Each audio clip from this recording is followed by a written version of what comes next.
Fortuna's Eye movie film एक melancholic tone के साथ शुरू होती है।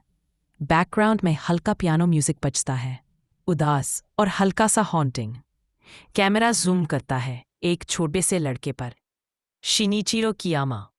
लेकिन अचानक स्क्रीन ब्लैकआउट हो जाती है। Sirens, flashes, a passenger plane has crashed. वह वो देखता है, सब मर गए हैं। उसकी फैमिली, वो सब जगह देखता है। अचानक उसे एक आवाज सुनाई देती है। मुंह वहां देखता है।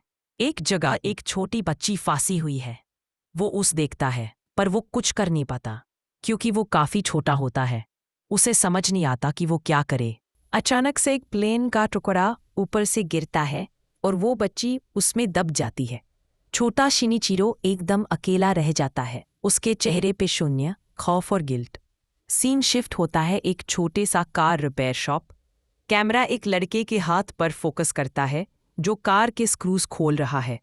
ये है बड़ा हुआ शिनिचिरो, रियोनोस्के कामिकी। उसका चेहरा अब भी एकदम खाली है। किसी से ज्यादा बात नहीं करता, सिर्फ अपना काम करता है। कुछ लोग जिंदगी भर जीते हैं और कुछ लोग बचपन में ही मर जाते हैं। मैं उन दोनों के बीच अटका हुआ हूँ। जिस शॉप में शिनिचिरो काम करता है, वहां पर एक और वर्कर काम करता है। वो शिनिचिरो को पसंद नहीं करता। हमें पता चलता है कि वो शिनिचिरो से जलता है। एक दिन वो लड़का शिनिचिरो को परेशान करता है, जिसमें उसका फ़ोन टूट जाता है। वो अपने फ़ोन को ठीक कराने के लिए एक फ़ोन शॉप पर जाता है। वो वहाँ देख रहा होता है।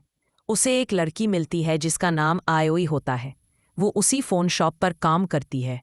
वो उसका फ़ोन ठीक करती है। शिनिचिरो घर आता है। वो जब भी फ़ोन देखता है, उसे आयोई की याद आती है। एक दिन शिनिचिरो सफ़र कर रहा होता है। वो अपने साइड में खड़े आदमी को देखता है। पहले उसे सब नॉर्मल लगता है। शिनिचिरो कैजुअली उसके हाथ को देख रहा होता है और उसे शौक लगता है। उस आदमी के हाथ की उंगलियां धीरे धीरे ट्रांसपेरेंट दिखने लगती हैं। शिनिचिरो घबरा जाता है। नेक्स्ट डे न्यूज़ में आता है, वही आदमी एक कार एक्सीडेंट में मर गया। एक दिन शिनची ओसी फोन शॉप के सामने से जा रहा होता है। वो आई को देखता है, पर वो उसे नहीं दिखती। तभी शिनिची से टकरा कर एक आदमी निकलता है। शिनिची उसे देखता है। उस आदमी का शरीर भी वैसे ही गायब हो रहा होता है। शिनिची जानने के लिए उसका पीछा करते हैं। आगे जाकर उस आदमी का एक्सीडेंट हो जाता है। शिनिची ये देखकर डर जाता है।